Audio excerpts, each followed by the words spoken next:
Okay, so welcome everybody to topic 3, part 1.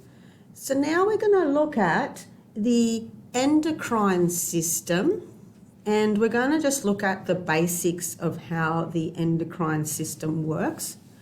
And just looking at this slide here, this slide really should say topic 4, part 1. So I'll make sure I change that. I think I had my topic numbers mixed up. Okay, let's get cracking.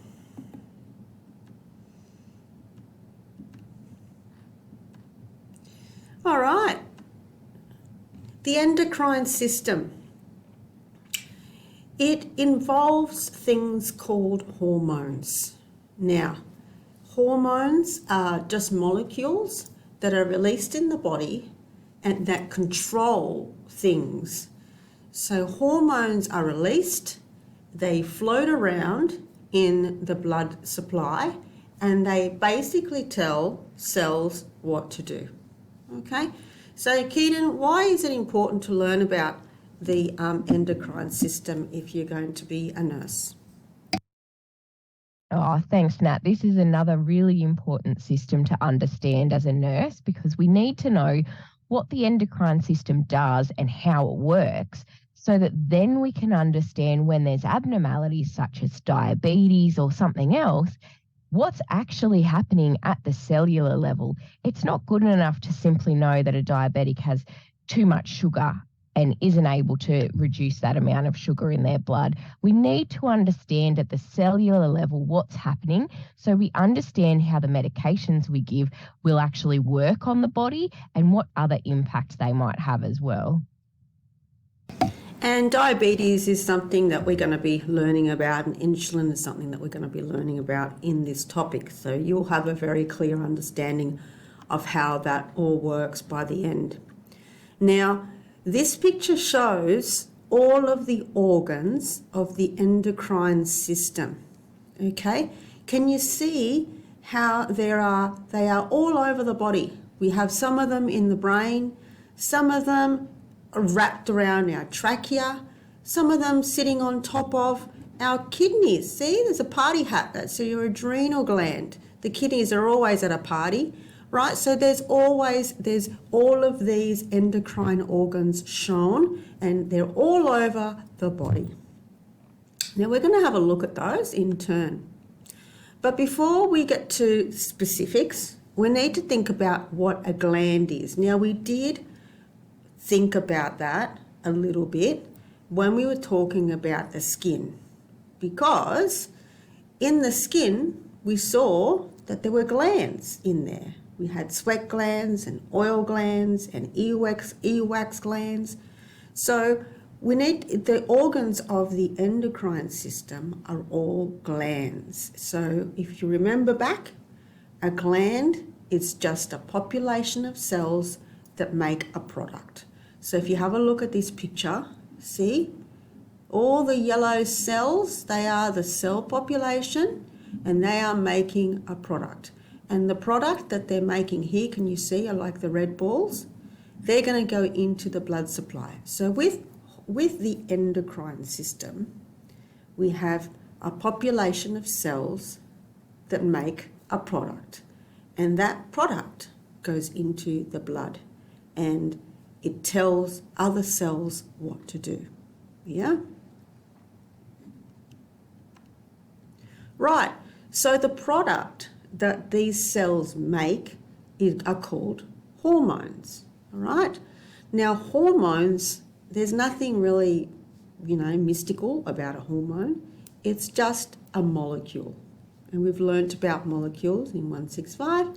So a hormone is just a molecule, and that molecule interacts with other things to make things happen. Now, the way hormones work is like this. Here you have a cell in a gland that makes a product. It's going to dump that product into the blood.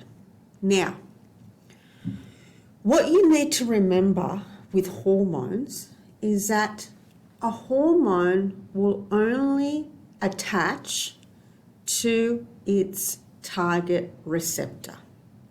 So you can have a whole bunch of hormones floating around, and that's all good. But if a cell doesn't have a receptor, the hormone won't stick to it. So if you want to think of hormones as keys and receptors as locks, you will understand that the hormone, the key, needs to find its particular lock. And the locks are everywhere in the body. So the hormone will only bind to its specific receptor. And when it does, it will elicit a response. So for this little hormone here, the little red diamond, its job is to attach to this receptor. So can you see how it will bounce off this cell. It won't interact with it, it will literally bounce off it. But if it sticks onto its right receptor, then this is the target. So this little red diamond, the target is this cell because this key fits into this lock. And then we open the door, and opening the door is the response. Okay? Now that's something that students sometimes struggle with understanding, but essentially this is how drugs work. Correct, Keaton? Yeah, that's right, Nat. It's really important to understand this process and how this works and how the response is initiated to better understand how drugs work when they enter the body. Absolutely. So let's move on. So I don't want to get bogged down in the chemistry, okay, because, you know, it's kind of difficult and not really relevant for you guys as nurses. But I do want you to understand that hormones are made out of two kind of building blocks. You can make them out of amino acids or you can make them out of lipids. So that's just the building blocks. And most of them are made up of amino acids, and some of them are made from cholesterol.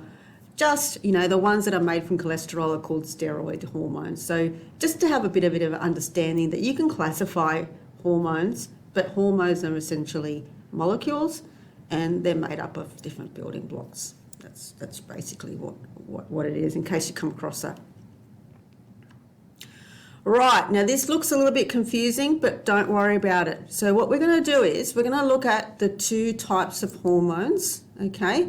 So we know that we can make hormones from lipids and hormones from amino acids. Now this is a situation where we have a hormone that's made out of lipid, okay?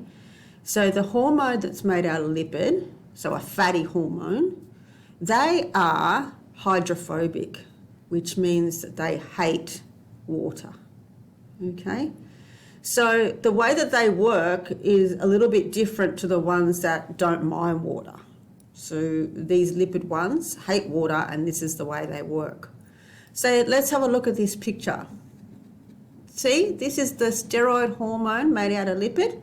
It actually goes through the plasma membrane, okay, it lets itself in like it owns a place.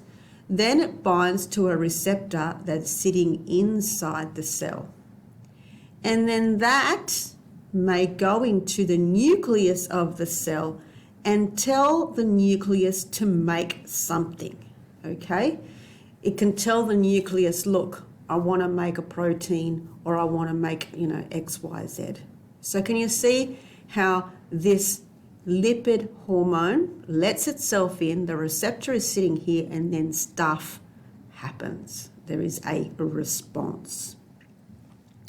Now, the other type of hormone, remember I said that hormones can be made out of lipids and amino acids? These ones are the amino acid ones. They don't mind water, so they are hydrophilic. And the way that these guys work is different. They don't let themselves into the cell. They actually attach to a receptor on the actual plasma membrane, okay? And the way that they work, and I don't want you to go reading in your textbook and memorize all the different messenger systems, but basically understand that there is a first messenger, a receptor, and a second messenger, and then biological activity. So the hormone will be the first messenger. It will attach to its receptor, and then something else will happen, and then you'll get the response. Okay, so this one involves a few or one more step. Okay, it's kind of like a baton race, right? So you've got the first person carrying the baton and it hands it over to the second person that runs off with it. It's kind of like that. Let's have a look at this picture. So the first messenger, here is the hormone, okay? And then it passes the baton to this guy. And it runs blah, blah, blah, blah, blah, blah, and does something to this, and then we're going to get a kind of a response, okay? Like, as I said before, I don't want you to memorize all of these steps. I just want you to understand that for amino acid hormones, they bind to a receptor on the plasma membrane. They don't let themselves into the cell. Then there's usually proteins involved, okay? And then there's usually other enzyme activities or other chemical activities that happen before you get the response, okay? So it's kind of like a baton race. Hormone, protein, and then second messenger, okay? So the word second messenger is a little bit confusing because really it essentially works like a hormone binds to the protein. There's a G protein that runs along, and usually there's another protein that is activated. So protein number 1's activated, then protein number 2 is activated, and then you have, the second messenger is just molecules, okay? It's just a series of events. Okay, so this one is a little bit more complicated, but for your understanding, I just want you to understand that there are multiple steps here and where the receptor is. All right, so look, let's learn about insulin straight up, hey? Now, look at it. This is the target cell for insulin. So remember, insulin needs to interact with its target cell. If I don't have an insulin receptor here, insulin will just bounce off. So what insulin does is it sticks to its target cell, and when it does, it opens the door for glucose. So insulin is the key that unlocks the glucose channel. So glucose can then enter the cell. Okay? Now, insulin is, what are the different ways that insulin can be administered to a person? Oh, that's a good question, Nat. So usually the person will kind of create their own insulin because we know that that's released through the pancreas. But where there's a deficit or where the patient isn't able to release or create their own insulin, that's when we administer it, usually subcutaneously, so that it can be more slowly absorbed and it can reach its target cells that way. We did see, we know what subcutaneously means now after doing the skin topic. Yeah. And so if it's injected into that layer of the skin, then it'll take a while for those insulin molecules to get into the blood. Yeah, and then they kind of will get in slowly and seep into the blood slowly. Absolutely. All right. Cortisol. Okay. So cortisol is another kind of it. So insulin is actually an amino acid hormone. So, but cortisol is a lipid one. So it's made out of lipids. Now, cortisol is very important in stress. So it's made in the adrenal glands And the way it works is like this, is essentially when you are stressed, your brain will tell your adrenal glands to release cortisol. Okay?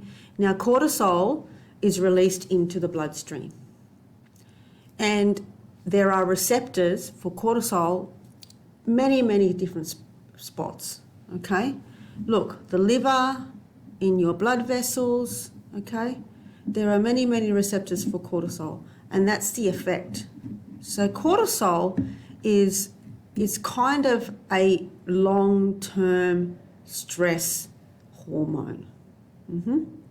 So if you want to, if you are experiencing long-term stress, this is the effects of it. Now, when you are doing short-term stress, like you need to run away from the tiger, that's more adrenaline. Yeah, cortisol is the long mechanism for stress, and the whole point of cortisol is to help you manage the stress, but you don't want to have cortisol floating around your blood for long periods of time because that's not good for you. Because, okay, so for example, it lowers your immune system. So there you go. How many times do you hear such and such was so stressed that they got sick? Right? So that's one effect of having too much cortisol hanging around for too long. You want to have it there to help you out when you are stressed, but not hanging around long term, because that's not going to be good for you. All right. Now, in 165, we learnt about the nervous system, but now what we want to do is we want to contrast the nervous system and the endocrine system. So what I want you guys to do as an activity is copy and paste each sentence in the correct location in the table. And then I want you to check this with your educator on your campus. Okay? It's a consolidation activity for you to think about how the nervous system is different to the endocrine system. Keaton, do you have any final words? I think that you've just summarised the endocrine system perfectly for us nurses. Everything that you've talked about, Nat, and those two examples at the end really help to understand what's happening at the cellular level, what the role of the endocrine system is, and two really clear examples of how it works and what can happen to the body while it is working, and the effects on many different systems. As you said, the receptors can be in lots of different places in the body, and that's why we get the response in those places in the body, which has been really wonderful. So thanks, Nat. Yeah, look, no receptor, no response. That's the way medicine works. It's key, receptor, response. Ultimately, it's how cells are told what to do. All right. Yay, we finished that part, and we'll see you in the next recording.